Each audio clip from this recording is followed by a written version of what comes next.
The Little Brother and Sister. There was once a little brother who took his sister by the hand and said, "Since our own dear mother's death, we have not had one happy hour. Our stepmother beats us every day, and when we come near her, kicks us away with her foot. Come, let us wander forth into the wide world." So all day long they traveled over meadows, fields, and stony roads. By the evening, they came into a large forest and laid themselves down in a hollow tree and went to sleep.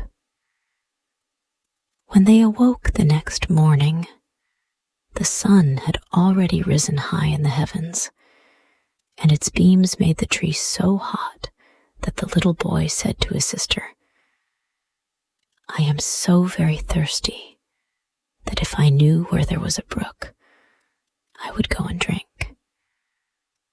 Ah, I think I hear one running." And so saying, he got up, and taking his sister's hand, they went to look for the brook. The wicked stepmother, however, was a witch, and had witnessed the departure of the two children. So, sneaking after them secretly, as is the habit of witches, she had enchanted all the springs in the forest. Presently, they found a brook, which ran trippingly over the pebbles, and the brother would have drunk out of it. But the sister heard how it said as it ran along, "Who drinks of me will become a tiger." So the sister exclaimed, "I pray you, brother, drink not, or you will become a tiger and tear me to pieces." So the brother did not drink, although his thirst was very great, and he said, "I will wait till the next brook." As they came to the second, the sister heard it say, "Who drinks of me becomes a wolf." The sister ran up crying, "Brother, pray do not drink, or you will become a wolf and eat me up."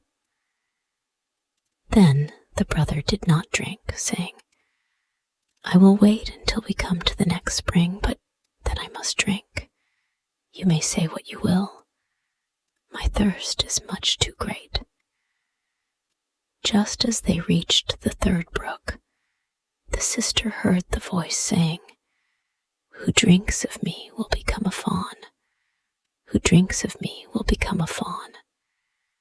So the sister said, "Oh, my brother, do not drink, or you will be changed into a fawn and run away from me." But he had already kneeled down, and he drank of the water, and as the first drops passed his lips, his shape took that of a fawn. At first the sister wept over her little, changed brother, and he wept too, and knelt by her, very sorrowful. But at last the maiden said, "Be still, dear little fawn, and I will never forsake you." And taking off her golden garter, she placed it around his neck, and weaving rushes, made a girdle to lead him with. This she tied to him, and taking the other end in her hand, she led him away, and they traveled deeper and deeper into the forest. After they had gone a long distance, they came to a little hut, and the maiden, peeping in, found it empty, and thought, "Here we can stay and dwell." Then she looked for leaves and moss to make a soft couch for the fawn. And every morning she went out and collected roots and berries and nuts for herself, and tender grass for the fawn. In the evening, when the sister was tired and had said her prayers, she laid her head upon the back of the fawn, which served for a pillow, on which she slept soundly. Had but the brother regained his own proper form, their lives would have been happy indeed. Thus they dwelt in this wilderness, and some time had elapsed when it happened that the king of the country had a great hunt in the forest, and now sounded through the trees the blowing of horns, the barking of dogs, and the lusty cry of the hunters, so that the little fawn heard them and wanted very much to join in. "Ah," said he to his sister, "let me go to the hunt. I cannot restrain myself any longer."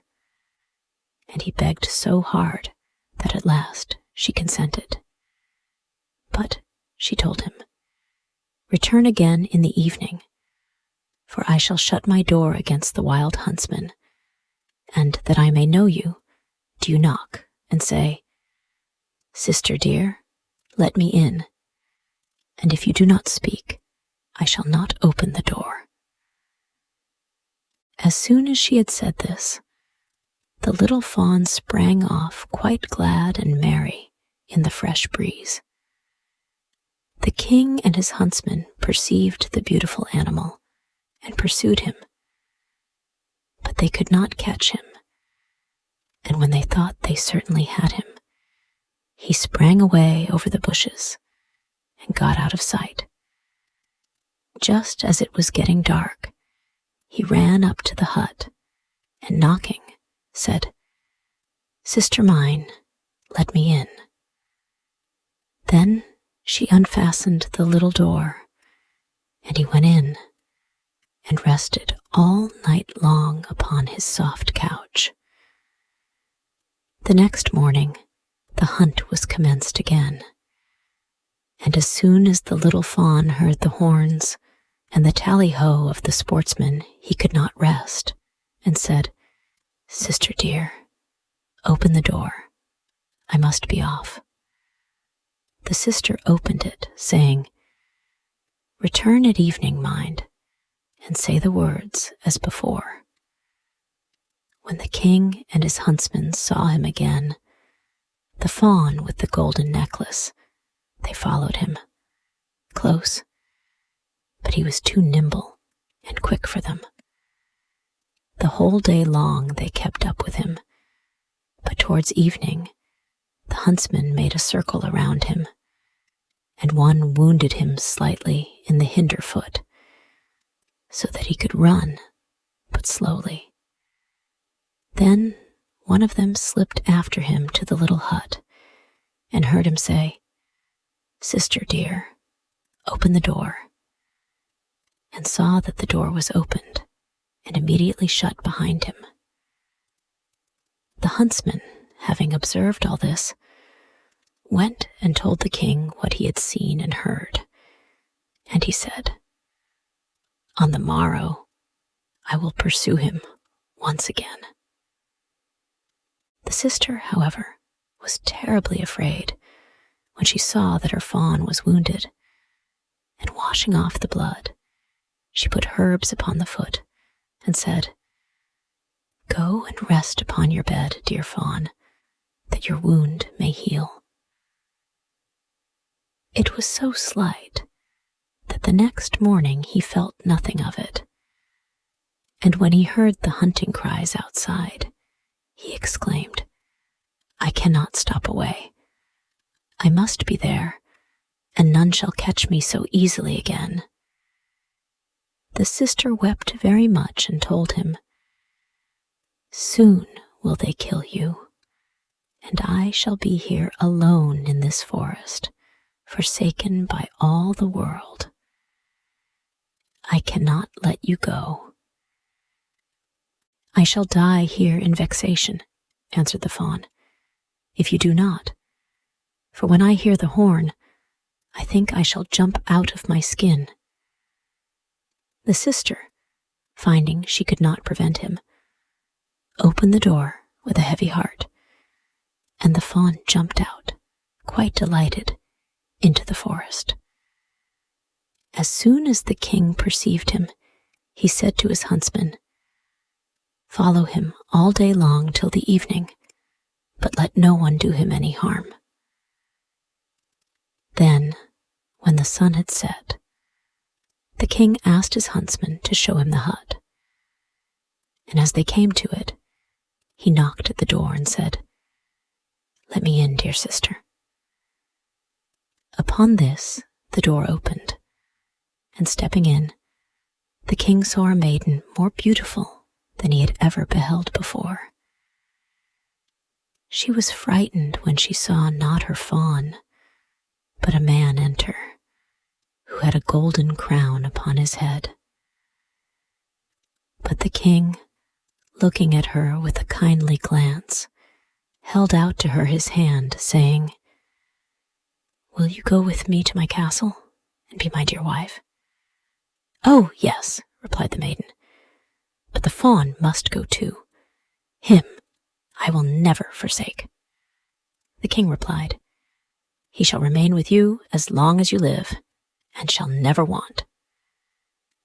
The king took the beautiful maiden upon his horse and rode to his castle, where the wedding was celebrated with great splendor, and she became queen, and they lived together a long time, while the fawn was taken care of and played about the castle garden. The wicked stepmother, however, on whose account the children had wandered forth into the world, had supposed that long ago the sister had been torn into pieces by the wild beasts, and the little brother, in his fawn's shape, hunted to death by the hunters. As soon, therefore, as she heard how happy they had become, and how everything prospered with them, envy and jealousy were aroused in her wicked heart, and left her no peace, and she was always thinking in what way she could bring misfortune upon them.